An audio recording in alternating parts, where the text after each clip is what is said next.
Selamat pagi jemaat yang dikasihi oleh Tuhan. Kita bersyukur di masa PPKM ini kita masih terus boleh beribadah. Dan mari saya mengundang kita semua untuk boleh beribadah bersama. Mari menikmati pujian, berdoa dan mendengarkan firman Tuhan. Dan ibadah pada pagi hari ini dimulai dengan keyakinan bahwa pertolongan kita datangnya dari Tuhan yang menjadikan langit dan bumi. Turunlah atas kita sekalian kasih dari Allah Bapa, Allah Putra dan Allah Roh Kudus. Amin. Berdiamlah dan ketahuilah bahwa aku adalah Tuhan. Itu adalah panggilan Tuhan yang mengasihi kita bagi setiap kita. Setiap kita dipanggil untuk datang beribadah kepadanya, berdiam menikmati hadiratnya. Di tengah segala keterhilangan kita, Tuhan tidak pernah kehilangan kita. Ya terus pegang tanganmu, ya terus pegang tanganku. Dan Ia menyertai hidup kita. Hadiah terindah bagi setiap kita, manusia adalah kehadirannya, bukan jawaban doa, bukanlah hal-hal material yang lain, tetapi kehadiran Tuhan yang kudus yang mengasihi kita. Yang mengundang kita untuk hadir menyembah Dia. Mari kita membawa hati kita. Kita menyembah Dia. Di hadiratnya yang kudus, mari kita datang. Penuhi hatiku dengan hadir-Mu.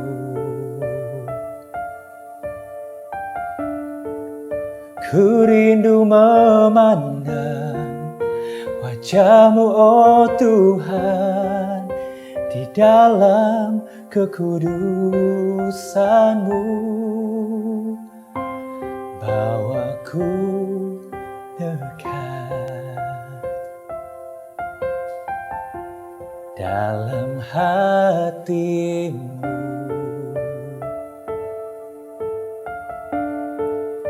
Ku rindu mendengar suara-Mu, oh Tuhan, di tempat kudus-Mu sekarang.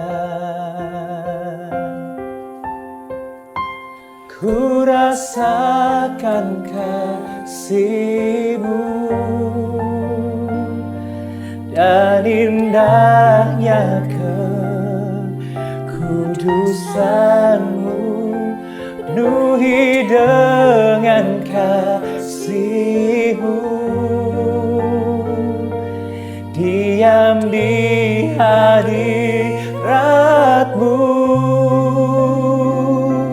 Ku mengangkat tanganku dan ku bersyukur menyembah-Mu, penuhi dengan kasih-Mu, diam di hadirat-Mu. Mari kita bawa hati kita, seluruh keberadaan diri kita di hadapan Tuhan yang mengasihi kita. Penuhi hatiku dengan hadir-Mu. Kami rindu memandang-Mu, ku rindu memandang wajah-Mu, oh Tuhan, di dalam kekudusan-Mu. Bawaku dekat dalam hati-Mu. Kami rindu mendengar-Mu, ku rindu mendengar suara-Mu, oh Tuhan, di tempat kudus-Mu sekarang. Ku rasakan kasih-Mu dan indahnya kekudusan-Mu,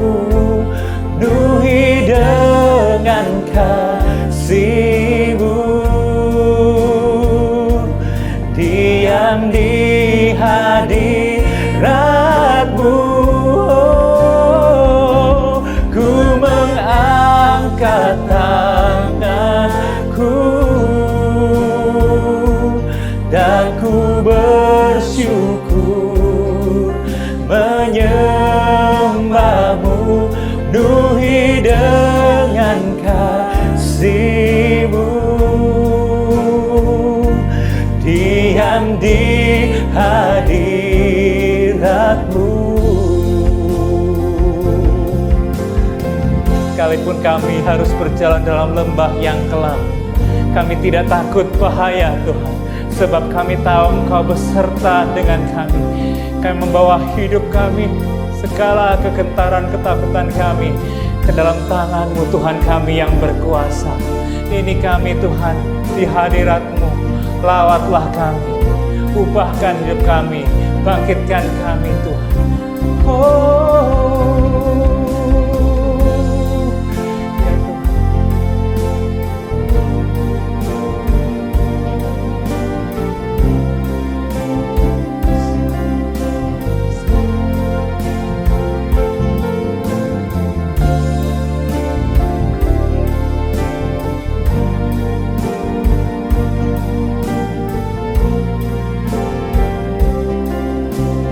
Menikmati hadirat-Mu Tuhan dan kekudusan-Mu Tuhan. Ku rasakan kasih-Mu dan indahnya kekudusan-Mu, penuhi dengan kasih-Mu, diam di hadirat-Mu. Ku mengangkat tanganku, we need you Lord, dan ku bersyukur menyembah-Mu, penuhi dengan kasih-Mu, diam di hadirat-Mu. Ku mengangkat tanganku dan ku bersyukur menyembah-Mu, penuhi dengan kasih-Mu, diam di hadirat-Mu.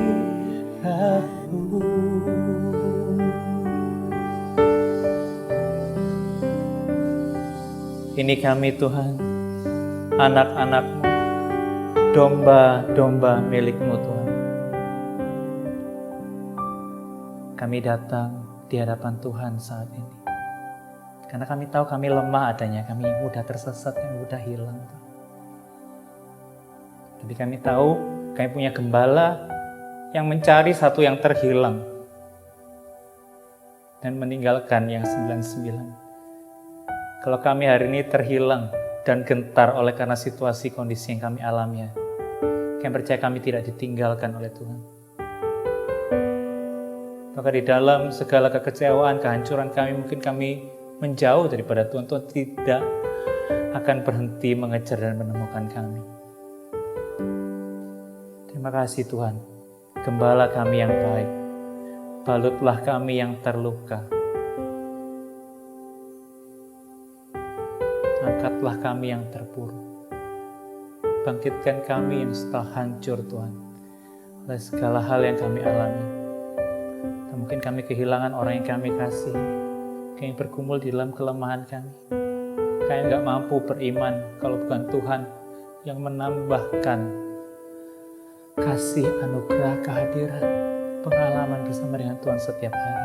Oleh itu kami memohon Tuhan, ubahkan kami. Dan ampuni kami kalau kami di dalam segala pergumulan, kami lari daripada Tuhan. Kami lari kepada dosa. Ampuni, sucikan kami, agar ibadah kami pada pagi hari ini sungguh-sungguh memuliakan Tuhan. Menjadi pertemuan yang damai antara kami dengan Tuhan. Bangkitkan kami, berkati hati kami, biar setiap detik ibadah ini kami persembahkan bagi-Mu, Allah kami yang hidup. Gunung batu kami berdoa dan menyerahkan setiap kami. Ini Tuhan, kerinduan kami.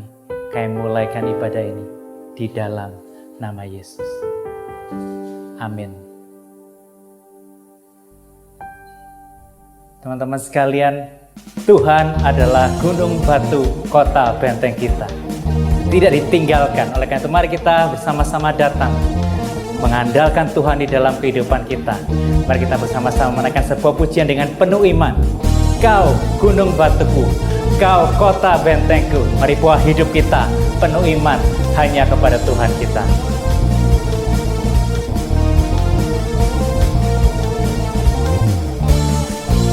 Puji Tuhan kita. Katakan, kau gunung batuku dan kau kota bentengku, tak akan ku ragu. Kau menjamin hidupku, kau keselamatanku, dan kau yang membelaku, tak akan ku takut. Kuasa-Mu di dalamku, walau badai menerpa di dalam hidupku ini. Namun tangan-Mu Tuhan mengangkatku tinggi. Kau Tuhan yang benar, tak pernah tinggalkan. Dahulu, sekarang, selamanya, janji-Mu tak berubah. Kau Alfa dan Omega, awal dan akhir. Semesta alam memuja Engkau Tuhan yang benar.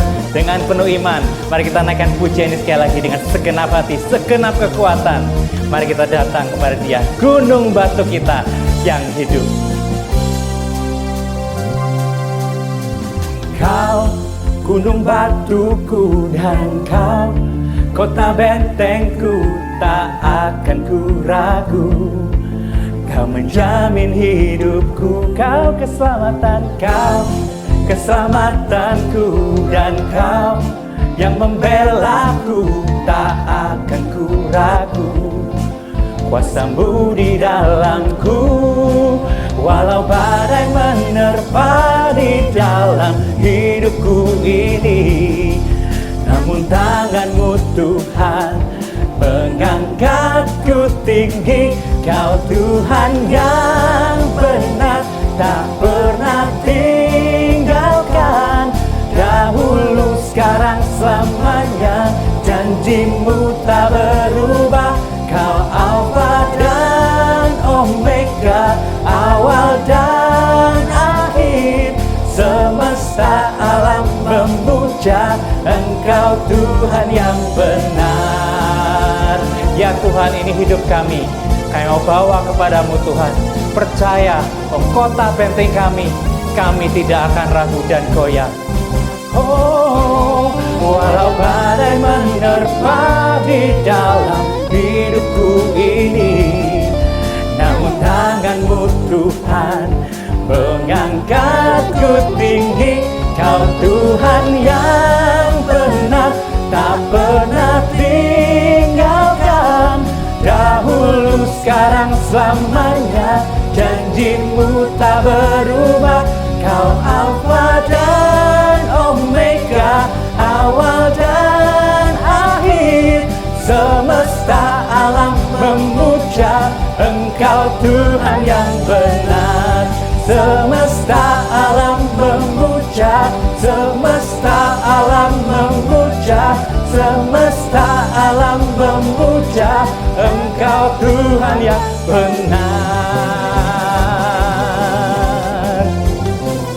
Mari kita puji Tuhan kita dengan sorak-sorai.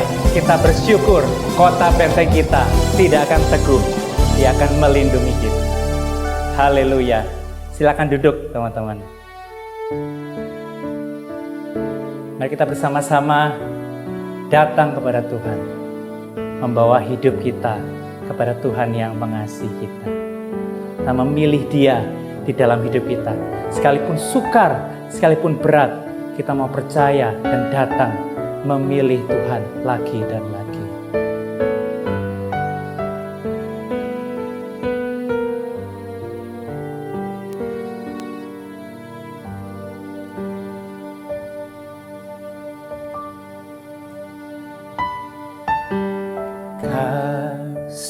setiamu Tuhan, lebih dari hidupku. Jalan-jalan-Mu ya Tuhan, terbaik bagiku. Dari semua yang Kau katakan, tiada dusta ku temui. Benar Tuhan. Dari semua yang Kau janjikan, tiada yang tak terpenuhi. Andaikan ku harus memilih, tetap hatiku padamu, tak satu pun dapat menggantikanmu.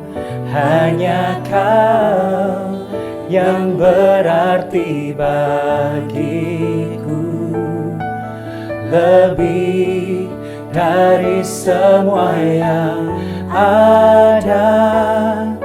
Kaulah segalanya bagiku, tak ingin ku berpaling darimu.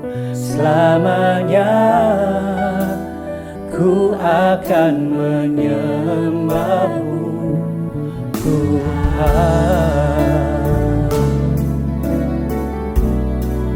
Ini kami Tuhan, kami gentar, kami punya Engkau, Allah sandaran kami, yang senantiasa memegang janjinya bagi kami. Ya Tuhan, yang mau datang membawa hidup kami di hadapan-Mu.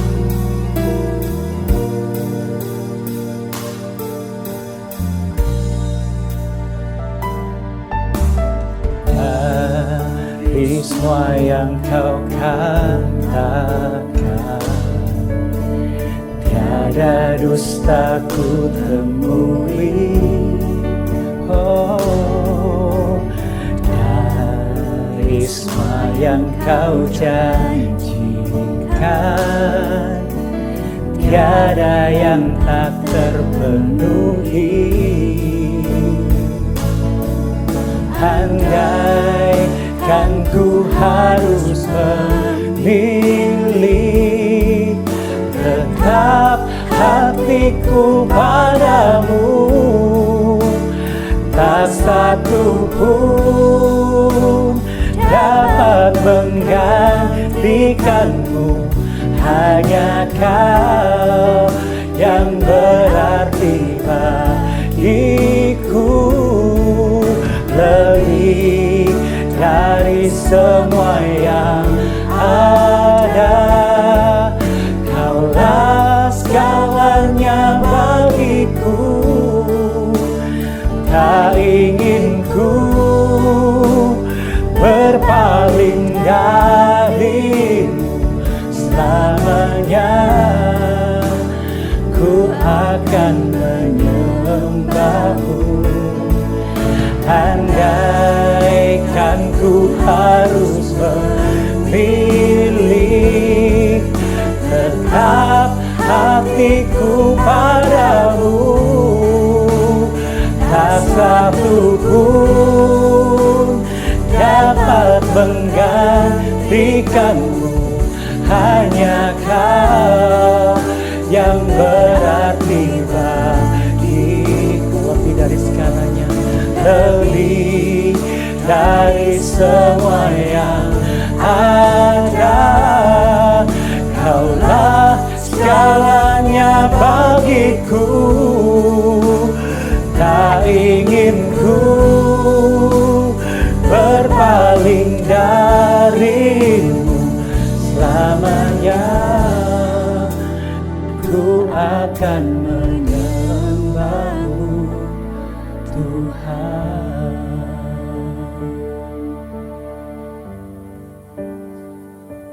Ya Tuhan, ini kami Tuhan, bejana tanah liat yang hancur. Kalau bukan Tuhan yang memandang kami dan membangun kami kembali. Ya Tuhan, saat ini kami mau membawa hidup kami di hadapan-Mu Tuhan. Kegentaran kami, pergumulan pribadi kami di hadapan-Mu Tuhan. Baik kami yang hari ini bergumul dengan sakit penyakit yang kami alami. Baik hari ini kami yang bergumul dengan keluarga kami di dalam kelemahan mereka. Baik kami yang bergumul di dalam segala pekerjaan kami. Baik kami yang bergumul di dalam keterhilangan kami. Kami berdoa agar Tuhan Kau boleh bermurah hati kepada kami, memandang kepada kehancuran kami, dan dari puing-puing itu Engkau membangun kami kembali. Kami memohon Kau Tuhan boleh beserta dengan kami di tengah-tengah segala kesulitan yang Tuhan izinkan. Kami berserah hanya kepada-Mu Tuhan. Bangunkan kami Tuhan, pulihkan hati kami yang hancur. Tuhan yang menolong kami di tengah kesesakan. Kami percaya bahwa di tempat tergelap sekalipun Engkau ada di sana bagi setiap kami ya Tuhan. Kami berdoa saat ini juga untuk bangsa negara kami. Kami berdoa untuk proses vaksinasi yang terus digenjot. Tuhan yang memberkati agar boleh dilaksanakan dengan lancar dan baik. Kami berdoa untuk pemerintah memikirkan tentang kondisi ekonomi dan juga mendatangkan vaksin. Bahkan situasi kondisi sampai PPKM selesai di akhir bulan ini. Tuhan yang menyertai, Tuhan yang menolong, Tuhan yang memberkati bangsa kami. Tengah situasi yang kami lihat tidak ada yang terkendali. Kami percaya Engkau Allah yang memegang kendali. Engkau yang akan terus memegang kendali atas hidup kami, atas bangsa kami, dan atas gereja kami. Ini seru doa kami Tuhan. Kami percaya Engkau Allah yang baik. Engkau mendengar seru doa kami. Engkau Tuhan yang menolong kami setiap hari mengambil langkah iman, percaya hanya kepada Tuhan. Ini seru doa kami di dalam nama Yesus.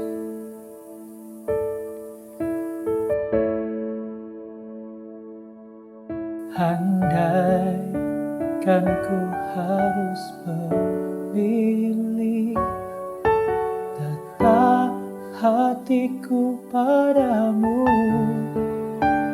Tak satu pun dapat menggantikan, hanya Kau yang berarti bagiku. Lebih dari semua yang ada, Kaulah segalanya bagiku. Tak ingin ku berpaling darimu selamanya. Ku akan menyembah-Mu Tuhan.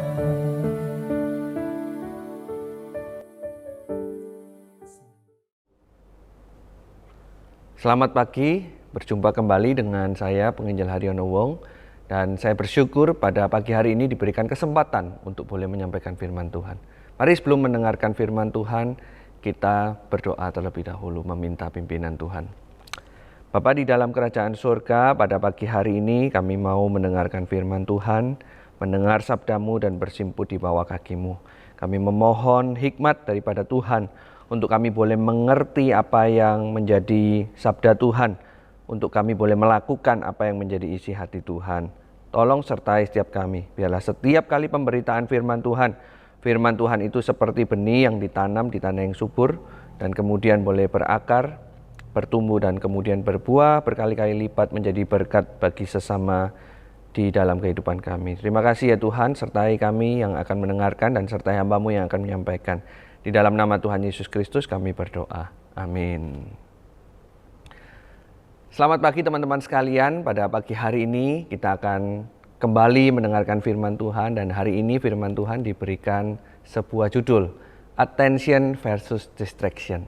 Sebuah tema yang menurut saya kita perlu perhatikan khususnya di masa-masa PPKM darurat ini, agar kita kembali mendengar apa yang disabdakan oleh Tuhan. Teman-teman, saya mengajak kita hari ini untuk bermain sejenak. Sebentar akan ditayangkan sebuah tayangan video di mana di sana ada orang yang bermain lompat tali atau apapun itu namanya. Tugas Anda adalah Anda harus menghitung berapa banyak jumlah orang yang memakai baju hijau yang main di lompat tali itu, dan tugas Anda adalah menghitung berapa kali orang-orang yang pakai baju hijau itu melompat. Orang yang pakai baju hijau lebih dari satu, dan Anda diminta untuk menghitung berapa kali mereka lompat diakumulasikan. Silakan bermain, silakan menyaksikan. Go.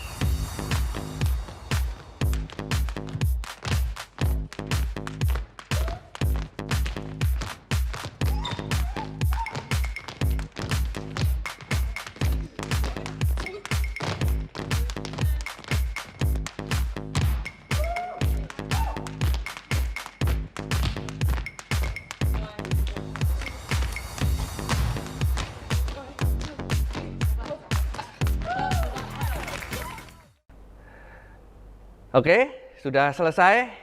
Berapa jawaban Anda? Saudara, kalau Anda menjawab 38 hingga 40 lompatan, Anda menjawab 40% jawaban dari mayoritas orang. Kebanyakan orang menjawab sekitar 38 hingga 40. Tapi yang saya mau tanyakan adalah, apakah saudara sadar bahwa di tengah-tengah lompatan tadi ada ayam yang lewat? Oh, mungkin Anda berkata, "Hah? Bagaimana mungkin ada ayam yang lewat?" Setelah ibadah ini Anda boleh memutarnya kembali. Dicek ada ayam atau enggak. Tapi yang lebih mencengangkan lagi, kalau Anda sadar ada ayam di sana, barangkali pertanyaan ini yang jauh lebih sulit dan Anda tidak bisa menjawabnya. Warna background apa yang muncul ketika lompatan itu terjadi? Saudara, tanpa Anda sadari, ada ayam yang lewat dan background daripada video yang tadi Anda saksikan itu berganti-ganti. Mayoritas akan sulit sekali menjawab warna background apa yang ada di tengah-tengah lompatan yang tadi disaksikan melalui video. Mengapa demikian? Saudara, karena otak kita dan mata kita memproses informasi yang sedemikian banyak sehingga kita kehilangan perhatian dan prioritas. Lain ceritanya saudara, ketika saya di awal memberikan pertanyaan apa warna background daripada video tadi. Saya yakin semua orang, semua jemaat yang melihatnya pasti bisa menjawabnya. Mengapa? Tak lain dan tak bukan karena Anda memperhatikan dan memprioritaskan apa yang menjadi pertanyaan itu. Saudara, berkaca dari hal ini, sadarkah kalau ini juga berhubungan dengan kerohanian kita dan hubungan kita dengan Tuhan? Semakin banyak distraction, semakin banyak hal-hal yang lain yang mendistract kita, semakin hati kita berisik dan semakin kita sulit mendengarkan suara Tuhan. Tetapi begitu juga sebaliknya. Semakin banyak attention, semakin banyak perhatian, maka semakin jelas, semakin fokus untuk mendengarkan suara Tuhan. Kalau mata dan otak kita saja dapat terdistraksi, dapat terganggu oleh banyaknya perhatian, maka kerohanian kita juga akan mengalami yang sama. Maka hari ini kita mau diingatkan sekali lagi oleh firman Tuhan, bagaimana kita memperhatikan kerohanian kita. Sebab kalau kerohanian kita tidak pernah diperhatikan, akan ada banyak gangguan yang datang. Dan gangguan itu semakin hari semakin berisik, semakin hari kita semakin jauh daripada Tuhan dan semakin sulit mendengarkan suara Tuhan. Kita tahu bersama bahwa firman Tuhan itu adalah pelita bagi kaki kita, terang bagi jalan kita. Kalau kemudian kita tidak memperhatikan firman Tuhan karena berisiknya dunia ini, apa jadinya kehidupan kita? Saya yakin kehidupan kita akan menjadi kehidupan yang kosong. Kehidupan yang seringkali tidak memuliakan nama Tuhan. Tapi hari ini kita mau diingatkan sekali lagi untuk memberikan perhatian kepada apa yang dikehendaki oleh Tuhan. Bagaimana caranya kemudian kita bisa memperhatikan, bisa prioritas untuk kerohanian kita. Yang pertama, saudara, firman Tuhan mengajarkan kepada kita agar kita berdiam di hadapan Tuhan. Berdiam di hadapan Tuhan. Mari kita membaca satu bagian firman Tuhan yang terambil dari Ayub pasal yang ke-33, ayat yang ke-31 hingga ayat yang ke-33. Ayub pasal yang ke-33, ayat yang ke-31 hingga ayat yang ke-33 yang berbunyi demikian. Perhatikanlah hai Ayub, dengarkanlah aku, diamlah aku yang berbicara. Jikalau ada yang hendak kau katakan, jawablah aku. Berkatalah, karena aku rela membenarkan engkau. Jikalau tidak, hendaklah engkau mendengarkan aku. Diamlah, aku hendak mengajarkan hikmat kepadamu. Saudara, saya percaya tenang itu akan membuat kita bisa berkonsentrasi dengan baik. Saudara, bayangkan saja kalau kemudian Anda harus belajar dan kemudian Anda tidak ditemani oleh musik, tetapi Anda ditemani oleh sesuatu yang berisik, yang kemudian membuat kamu terganggu. Misalnya, ketika kamu belajar ada tangisan seorang bayi, atau ketika kamu belajar terus kemudian ada suara bangunan yang begitu keras. Atau ketika kamu bekerja, mengerjakan sesuatu, lalu kemudian ada message yang masuk, ada WA yang masuk, dan kemudian itu mendistraksi Anda. Tentu hal itu akan mengganggu Anda. Itulah sebabnya kita harus punya waktu atau suasana yang tenang. Saudara, suasana yang tenang ini bukan berarti tidak ada suara sama sekali. Beberapa dari Anda bisa belajar dengan menggunakan musik. Tetapi saya juga percaya itu adalah suasana yang tenang.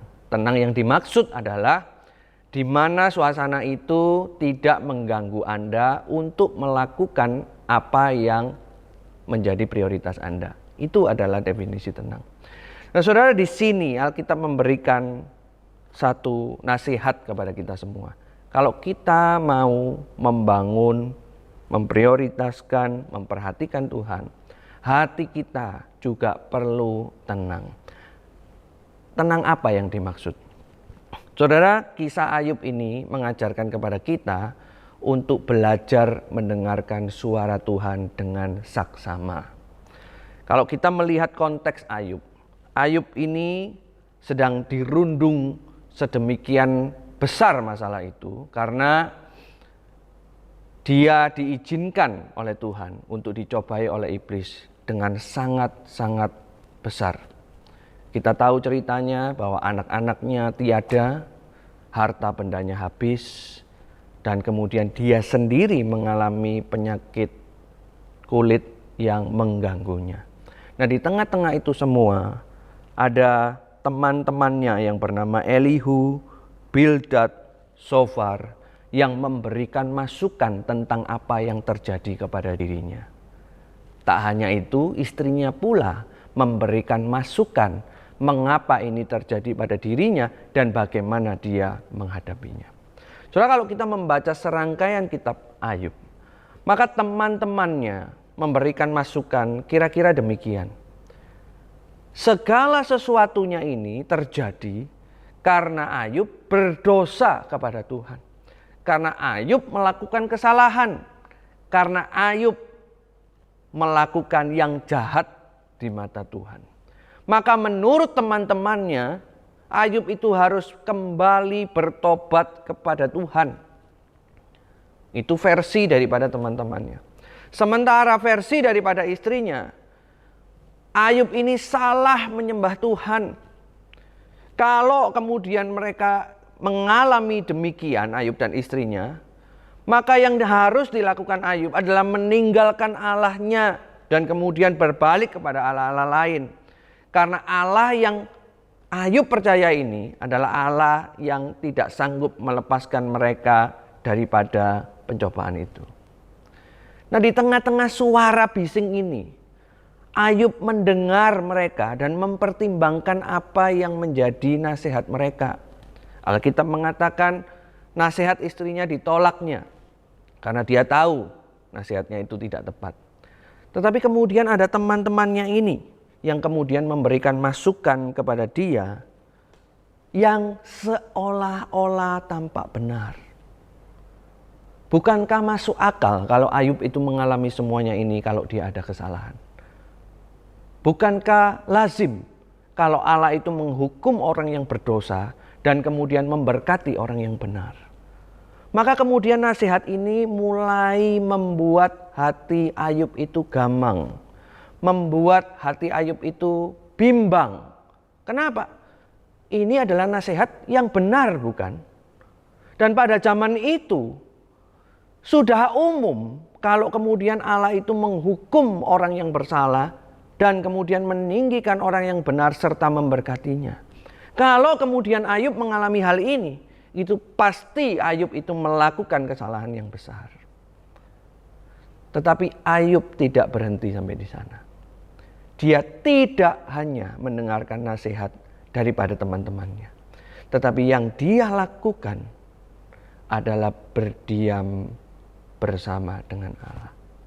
Dan ketika dia berdiam bersama dengan Allah, firman Tuhan datang kepadanya seperti yang tadi kita baca. Diamlah, akulah yang berbicara. Diamlah, aku hendak mengajarkan hikmat kepadamu. Saudara, ketika dia berdiam diri di hadapan Tuhan, Tuhan berbicara kepada Ayub. Kita tahu ceritanya bahwa Ayub akhirnya menyadari bahwa apa yang dialaminya ini bukan akibat daripada dosa Ayub. Tetapi memang Allah ingin menguji Ayub. Justru melalui ujian itu iman Ayub itu ditemukan dan kemudian menjadi berkat bagi bangsa-bangsa lain pada waktu itu. Kuncinya di sini adalah ketika Ayub mau berdiam diri. Dan Allah memang meminta Ayub untuk diam. Diam itu bukan berarti tidak memberontak. Diam itu bukan berarti tidak berbuat apa-apa. Tetapi diam yang ada di Alkitab, yang muncul juga di kitab-kitab lain, itu berarti mendengar Tuhan dengan seksama. Merefleksikan kejadian-kejadian ini bersama dengan Tuhan. Dan yang lebih terpenting lagi adalah meminta hikmat Allah. Ketika Ayub berdiam diri, dia bisa membedakan mana suara Allah, mana suara teman-temannya yang salah, mana suara istrinya yang jalannya berbelok daripada jalan yang lurus. Ketika dia bisa mendengarkan suara itu, dia memperoleh hikmat Tuhan. Dia tahu harus memperhatikan suara siapa dan suara siapa yang sebetulnya adalah hanya kebisingan. Maka Ayub di sini tahu bagaimana cara membedakan attention versus distraction. Kuncinya tidak lain dan tidak bukan adalah berdiam diri, belajar mendengar suara Tuhan, belajar berefleksi dan meminta hikmat Allah. Saudara, di masa PPKM darurat ini, kita semua sedang kesulitan. Kita semua terbatasi. Kita semua seringkali merasa jenuh. Tetapi tahukah Anda, sadarkah Anda bahwa PPKM darurat ini barangkali Tuhan pakai untuk kita berdiam diri, merefleksikan segala apa yang kita lakukan di masa lampau, dan kemudian meminta hikmat Tuhan untuk melangkah di masa yang akan datang. Saudara, sebelum PPKM darurat ini saya mengalami sendiri bagaimana belajar mendengarkan suara Tuhan atau mendengarkan distraksi. belajar membedakan keduanya juga. Soalnya sebelum PPKM darurat ini saya diizinkan Tuhan kedatangan tamu yang tidak diundang, dan tamu itu bernama COVID. Kami sekeluarga, saya, istri, dan anak harus menjadi penderita COVID-19. Saudara, ketika kami didiagnosa, saya dan istri positif COVID-19, kami sebetulnya tidak terlalu khawatir. Kenapa tidak terlalu khawatir? Karena kami sudah vaksin 2 kali dan kami tidak memiliki komorbid, serta kami di dalam usia yang cukup prima untuk melawan COVID itu sendiri. Maka kami tidak sampai kebingungan dan tidak sampai berlebihan menghadapi COVID ini. Tetapi kemudian pada hari yang ketiga, ada satu kejadian yang membuat kami harus berpikir dengan keras, berpikir ulang, dan membuat hati kami ini betul-betul seperti mau copot, seperti mau mati rasanya. Apa yang terjadi? Anak kami yang masih batita juga menderita COVID.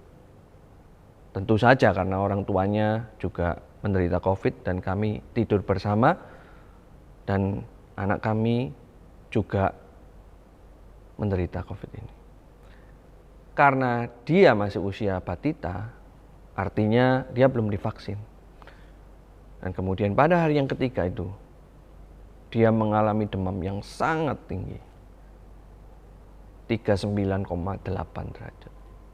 Dan itu berlangsung lebih dari 1 hari. Di hari yang kedua, kami mulai panik. Bagaimana seorang batita ini harus demam berpuluh-puluh jam. Lalu kemudian kami menghubungi dokter, kami menghubungi orang yang bisa dihubungi, dan semuanya menyarankan sudah dibawa aja ke rumah sakit. Nah, ketika kemudian kami mau bawa itu ke rumah sakit menolaknya karena dirasa justru bisa isolasi mandiri. Kami kebingungan, ini sudah seperti ini kok bisa isolasi mandiri. Kita ke rumah sakit dan kemudian rumah sakit memberikan obat. Setelah itu kami pulang. Setelah pulang, kemudian diberikan obat lagi. Tidak turun. Hari kedua, bahkan sampai hari yang ketiga.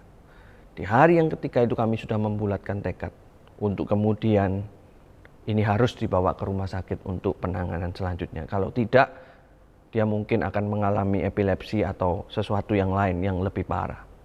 Ketika kita mau membawa dia ke rumah sakit, kami konsultasi dengan dokter. Ini panasnya sudah 3 hari, 39,8, apakah kita bawa ke rumah sakit? Dan dokter itu berkata dengan tenang, "Gak perlu, Pak. Biarkan saja, nanti sembuh-sembuh sendiri." Mendengar jawaban dokter itu, kami jengkel. Ini sudah 3 hari kok bilangnya seperti itu. Kalau nanti tiba-tiba ada apa-apa, anak kami tidak bisa kembali. Anak kami tidak bisa seperti semula, seadanya seperti sekarang ini. Kami panik luar biasa. Dan di tengah-tengah kepanikan itu, tiba-tiba suara Tuhan berkata kepada kami, "Berdiamlah, tenanglah. Berdoalah, mintalah hikmat Tuhan, tenanglah sejenak." Saudara, kami belajar melakukan itu walaupun dengan hati yang dongkol, dengan hati yang tidak tenang. Bagaimana mungkin seorang anak kecil yang panas, yang menderita COVID, hanya ditenangkan dengan berdoa, tidak dibawa untuk tindakan apa-apa. Tapi kami belajar untuk percaya. Kami berdoa, kami mendengar suara Tuhan, kami mempertimbangkan masukan-masukan.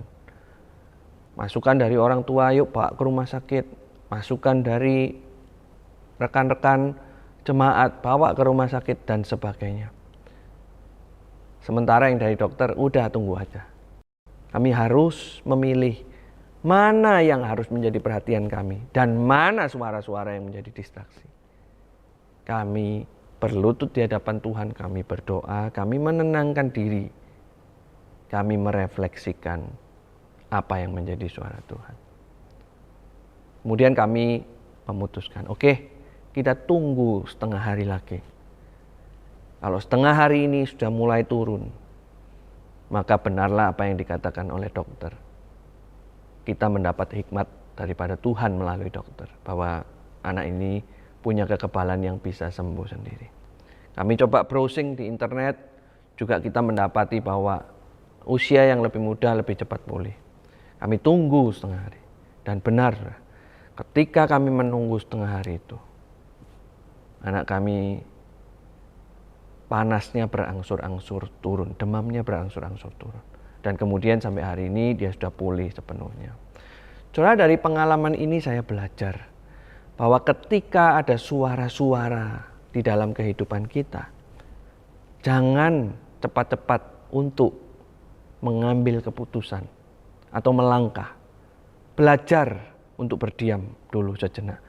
Belajar untuk berdoa sejenak. Belajar untuk merefleksikan apa yang menjadi kerinduan Tuhan melalui kita minta hikmatnya. Saya percaya ketika kita belajar melakukan ini sejak dari masa muda kita, lama-kelamaan kita akan bisa discerning, kita akan bisa punya satu kemurnian, kecerahan untuk kita bisa memilih mana yang utama, mana yang harus fokus, mana yang harus menjadi perhatian kita, lawan mana yang menjadi distraksi-distraksi itu. Mari kita belajar. Justru di masa PPKM darurat ketika kita tidak bisa kemana-mana, belajarlah untuk berdiam diri. Berdiam diri tidak harus dilakukan pada masa mau tidur ya, pada waktu mau tidur. Tetapi berdiam diri kita bisa lakukan, kita ambil waktu. 1 hari, barangkali setengah jam, 45 menit. Untuk kita berefleksi, untuk kita meminta hikmat Tuhan. Kita bisa melakukannya sambil mendengarkan pujian atau sambil memuji Tuhan. Saya percaya hikmat Tuhan ada di dalam waktu-waktu itu. Yang kedua, saudara, bagaimana kita bisa perhatian dan prioritas untuk kerohanian kita. Kita bisa memperhatikan mana yang harus diperhatikan, mana yang harus dibuang. Yaitu dengan kita berfokus kepada Tuhan. Dengan kita berfokus kepada Tuhan. Saudara-saudara, layaknya sebuah gambar. Gambar itu bisa berwarna-warni.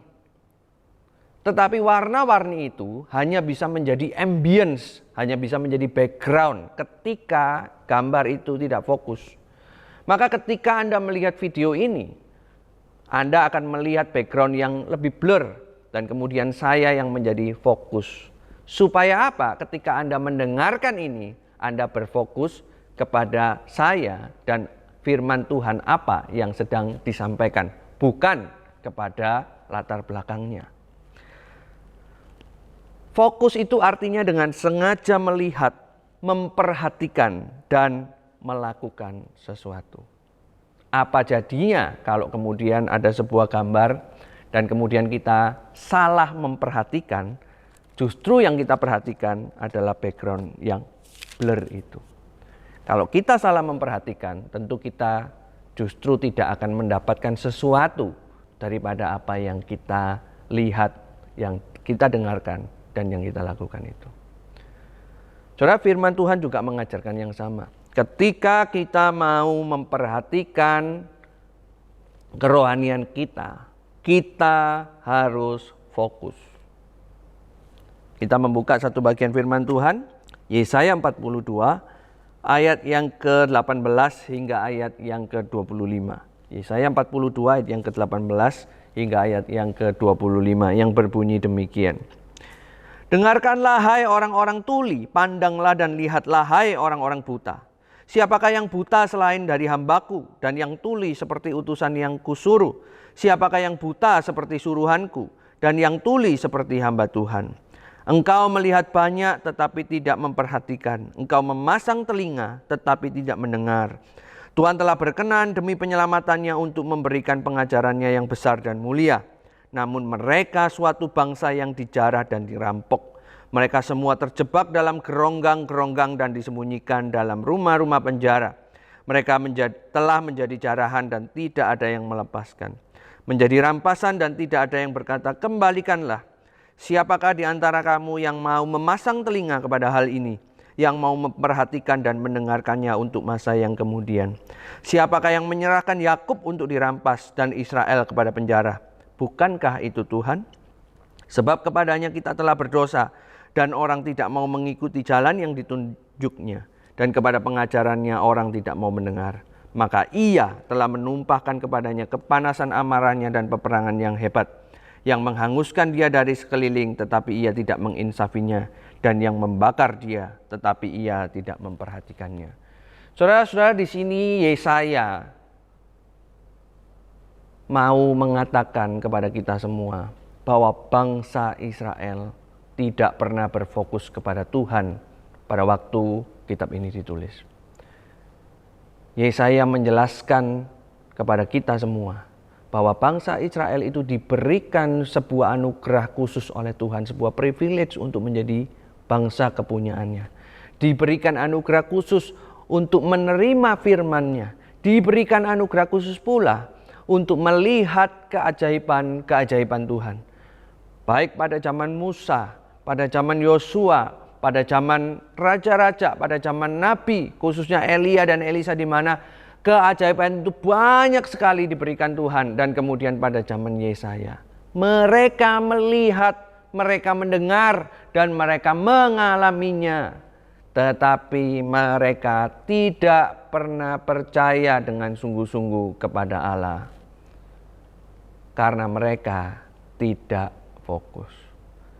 Yang mereka lihat di dalam kesemuanya itu menjadi bangsa pilihan Allah. Bukanlah Allah itu sendiri yang memberikan segala sesuatunya. Tetapi mereka justru fokusnya kepada dirinya sendiri. Maka tidak heran bangsa Israel tidak pernah mau percaya dengan sungguh-sungguh kepada Allah itu sendiri. Karena mereka hanya mementingkan dirinya sendiri. Kalau Tuhan itu Tuhan, mengapa Tuhan tidak memberkati mereka? Kalau Allah itu Tuhan, mengapa mereka tidak dibuatnya segala sesuatunya berhasil? Mereka salah fokus. Tuhan memberkati mereka, Tuhan memberikan firman-Nya kepada mereka, Tuhan menurunkan keajaiban-keajaiban bukan untuk menyenangkan bangsa Israel, tetapi supaya bangsa Israel itu mengenal Tuhan dan percaya kepadanya. Oleh sebab itu di dalam perikop yang kita baca, Yesaya sebagai penyambung lidah Tuhan justru mau menyatakan Tuhan sendiri yang mau menghukum Israel. Supaya Israel itu tahu bahwa yang jadi Tuhan itu bukan Tuhan diri mereka, tetapi yang menjadi Tuhan adalah Dia sendiri, Allah Israel yang hidup. Supaya Israel kembali berfokus kepada Allah, bukan kepada hal-hal yang mereka alami.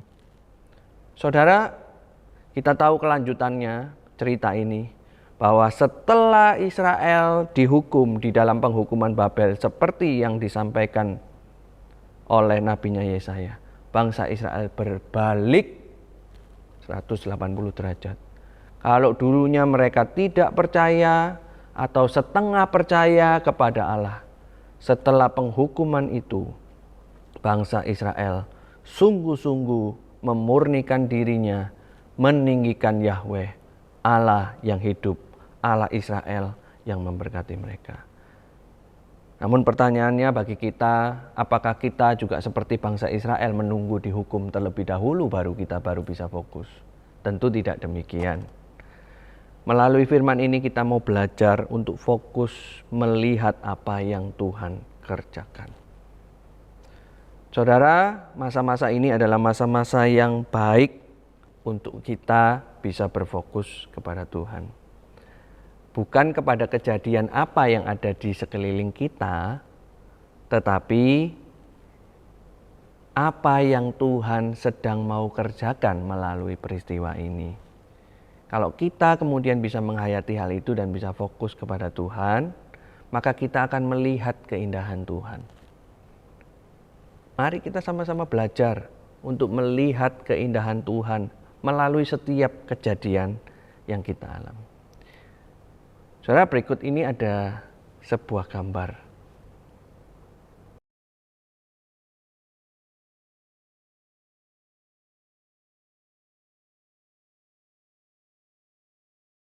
Gambar ini bisa dilihat menjadi dua sisi, bukan? Satu adalah seekor binatang, satu lagi adalah seorang yang sedang menunggangi binatang itu dan di bawahnya ada serigala. Kita bisa melihatnya dari dua sisi, tergantung fokus kita. Kalau kita mau mengalami Tuhan, kalau kita mau memberikan perhatian kita untuk Tuhan, kita harus belajar melihat fokus kepada Tuhan. Dengan sengaja melihat, dengan sengaja memperhatikan, dan melakukan sesuatu itu untuk Tuhan. Dengan begitu kita bisa fokus kepada Tuhan. Dan di masa-masa ini adalah masa-masa yang sangat baik untuk kita berfokus kepada Tuhan. Ketika kita berfokus kepada Tuhan, maka segala yang kita alami ini akan menjadi berkat. Tetapi ketika kita berfokus selain Tuhan, apalagi di masa pandemi ini, kita akan melihat begitu banyaknya masalah, begitu banyaknya tantangan yang harus kita hadapi. Ayo bersama-sama kita mau pilih fokus kepada Tuhan. Belajar untuk melihat keindahan-keindahan di dalam segala sesuatu yang telah dijadikan Tuhan ini. Saudara-saudara, mari kita belajar untuk memperhatikan dan punya prioritas untuk kerohanian kita. Seperti yang tadi sudah disampaikan, yang pertama adalah kita mau belajar untuk berdiam di hadapan Tuhan, dan yang kedua kita mau berfokus kepada Tuhan. Nah, kiranya kedua hal yang di-sharingkan oleh firman Tuhan ini bisa menjadi berkat bagi kita semua. Saya percaya kepada orang-orang yang mendengarkan dan melakukan firman Tuhan, kepadanya disingkapkan rahasia dari Allah dan kepadanya disingkapkan keajaiban-keajaiban Tuhan selanjutnya. Mari kita menjadi orang-orang yang demikian dan mari kita bersama berdoa.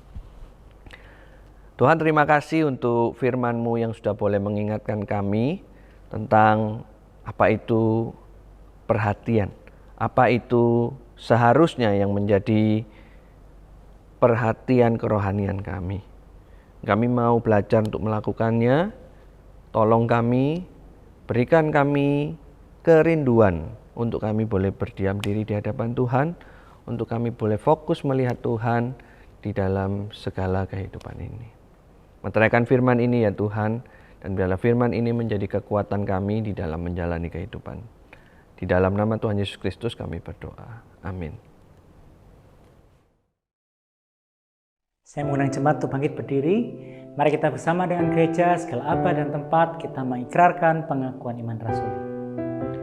Aku percaya kepada Allah, Bapa yang Maha Kuasa, Khalik langit dan bumi, dan kepada Yesus Kristus, Anak yang tunggal Tuhan kita, yang dikandung daripada Roh Kudus, lahir dari anak darah Maria, yang menderita sengsara di bawah pemerintahan Pontius Pilatus, disalibkan, mati dan dikuburkan, turun dalam kerajaan maut.